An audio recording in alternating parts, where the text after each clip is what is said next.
अब घरमै यसरी भेज मोमो बनाएर खानुहोस्। भेज मोमोको लागि यो भिडियो अन्तिमसम्म हेर्नुहोला। एक प्याकेट सोयाबिनलाई मैले 10 मिनट जति भिजाएर यसको पानी निचोरेर राखेकी छु। यहाँ चाहिँ अब 1 किलो बन्दाकोपी मैले लिएकी थिएँ। यसलाई मैले मसिनो गरी काटेर हेर्नुहोस् त राखेकी छु। अब मैले यहाँ 1 किलो मैदा लिन्छु। हजुरहरूले आफ्नो आवश्यकता अनुसार मैदा लिन सक्नुहुनेछ र यसलाई अब म मुस्नतिर लाग्छु। हेलो, मेरो युट्युब च्यानलमा स्वागत छ र मेरो युट्युबलाई हजुरहरूले सब्स्क्राइब गर्नुभएको छैन भने सब्स्क्राइब गरिदिनु होला। अब भिडियो सुरु गरौँ। म पिठो मुस्न लाग्छु।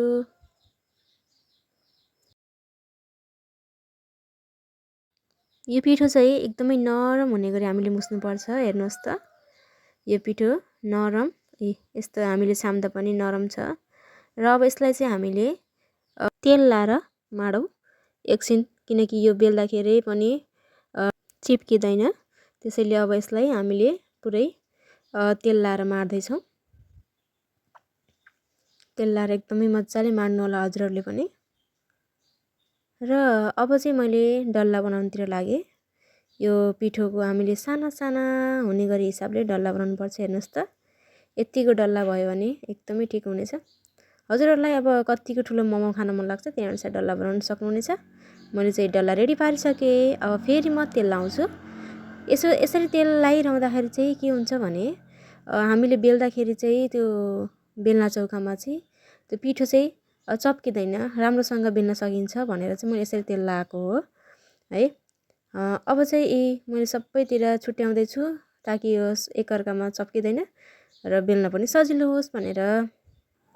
यहाँ चाहिँ मैले अघि भिजाएको सोयाबिनलाई चाहिँ मैले यहाँ मसिनरी काटेकी छु। हजुरहरूले चाहिँ मिक्सरमा पिस्दा पनि झनै राम्रो हुन्छ है। मसँग मिक्सर थिएन र त्यसैले मैले काट्दैछु। काटेर मैले यहाँ चाहिँ माथिबाट धनियाँ पत्ता चाहिँ राखेकी छु। अब चाहिँ मैले कराई बसालेर यसमा तेल राखेँ र यसलाई राम्रोसँग तातिसकेपछि म चाहिँ काटेर राखेको बन्द सोयाबिन र धनियाँलाई मैले यहाँ भुट्दैछु। राम्रोसँग चलाइ भुट्नेछु मैले। र आगोको फ्लेम चाहिँ एकदमै ठिक्क भएको राम्रो है। यहाँ चाहिँ आगो अलि ठुलो भइरहेको छ। यसलाई पुरै राम्रोसँग गलाउने हिसाबले चाहिँ हामीले पकाउनु पर्छ ताकि स्वाद पनि मिठो हुन्छ। राम्ररी पाकेको स्वाद खाँदा पनि एकदमै मिठो हुन्छ है। र मैले यहाँ थोरै थोरै गरेर पकाउँदैछु। यसलाई चाहिँ पुरा गल्ने गरी मैले पकाउने छु र मैले थोरै थोरै राखेर पकाउँदैछु। हेर्नुहोस् त, यो चाहिँ पुरा लगभग गलिसकेको छ। मैले यहाँ चाहिँ अब बेसा राख्दछु। अब नुन आफ्नो आवश्यकता अनुसार राख्नु होला। मैले नि नुन राखेँ। अब चाहिँ यहाँ मैले सब्जी मसला थियो त्यही सब्जी मसला राख्दैछु। हजुरहरूले आफ्नो आवश्यकता अनुसार अजिना पनि राख्न सक्नुहुनेछ स्वादका लागि, तर मैले यहाँ अजिना राखेकी छैन किनकि स्वास्थ्यको लागि अजिना राम्रो पनि हुँदैन। र यसलाई मैले राम्रोसँग पकाउनको लागि चलाउँदैछु। अब मैले पिसेर राखेको यो अदुवा लसुन जिरा र खुर्सानीलाई म राख्दैछु र यसलाई मैले राम्रोसँग चलाउँछु। र अब 10 मिनटसम्म यो पुरा गलेर पाकिसकेको हुन्छ। अब चाहिँ यो पाकेर मैले यसलाई आरीमा खनाउँछु। हेर्नुहोस् त, स्वाद पनि एकदमै मिठो आइरहेको छ अहिले चाहिँ। अब चाहिँ म डब्बाहरूमा तेल लगाउन थालेँ। सबैतिर तेल लाउनुपर्छ ताकि मोमोका डल्लाहरू एकअर्कामा चप्किँदैनन् र फुट्ने पनि सम्भावना हुँदैन। मैले सबैमा तेल लाउँछु।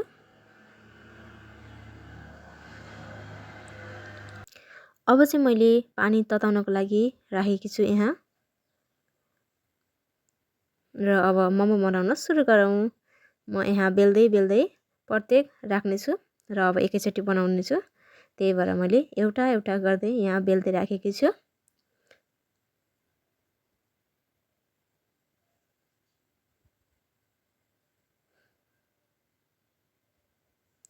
अब चाहिँ मैले यो बेलेर राखेको पिठोलाई चाहिँ मैले अब मोमोका डल्लामा बनाउन थाल्छु।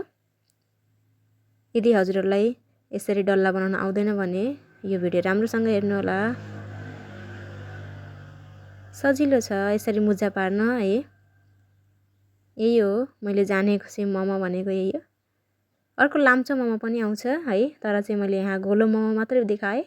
त्यस्तो लाम्चो मोमो बनाउनको लागि हजुरहरूलाई सिक्न मन छ भने मलाई कमेन्ट पनि गर्न सक्नुहुनेछ। म अवश्य भिडियो लिएर आउने छु यदि हजुरहरूले चाहनुभयो भने। अब म पुरै यहाँ डल्ला बनाउँदै राख्दै गरेकी छु। यहाँ छोरा पनि आएर काम सघाइरहेको छ बाबुले। अब चाहिँ म सरासर मोमोका डल्लाहरू बनाउँदै राख्दै गर्छु। डल्लाहरू रेडी भइसकेका छन् र मैले यहाँ 3टै डब्बा रेडी पारेर यो बसालिसकेकी छु। पानी बुलुक बुलुक उम्रिराखेको छ ताकि छिटो पाक्छ। यो बाफबाट पाक्ने मोमो हो। हेर्नुहोस् त यो करिब 15 मिनट पछि चाहिँ यहाँ मोमोकाहरू खुम्चिएका छन्। जुन खुम्चिएको देख्ने बित्तिकै हामीले चाहिँ मोमो पाकेको भनेर सङ्केत पनि गर्न सकिन्छ। यो मैले अब यसलाई आरीमा खनाउँछु।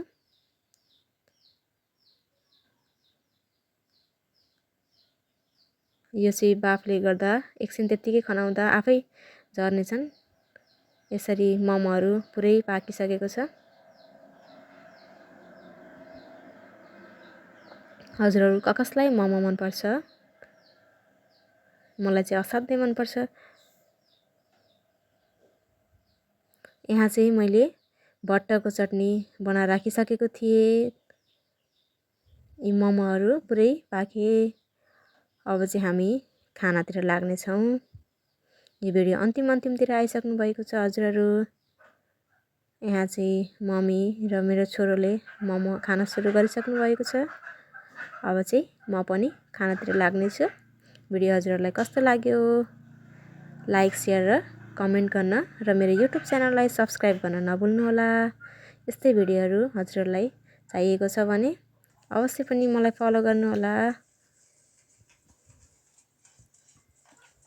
ओके, अब म मोमो टेस्ट गर्छु। आजको नास्ता भने पनि आजको खाना भने पनि यो रातिको खाना चाहिँ हाम्रो यही हो। मिठो छ मोमो है। ओके, ड्याडीले चाहिँ खाएर सुतिसक्नु भएको थियो। हामी चाहिँ खाँदैछौँ।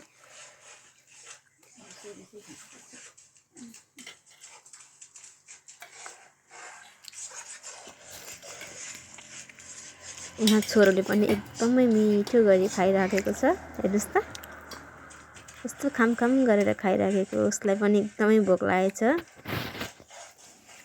मोमो लभरै रहेछ मेरो छोरो पनि भन्ने चाहिँ यहाँबाट मैले थाहा पाएँ। मोमो भनेपछि छोरोलाई पनि एकदमै मन पर्दो रहेछ म जस्तै। Okay, by.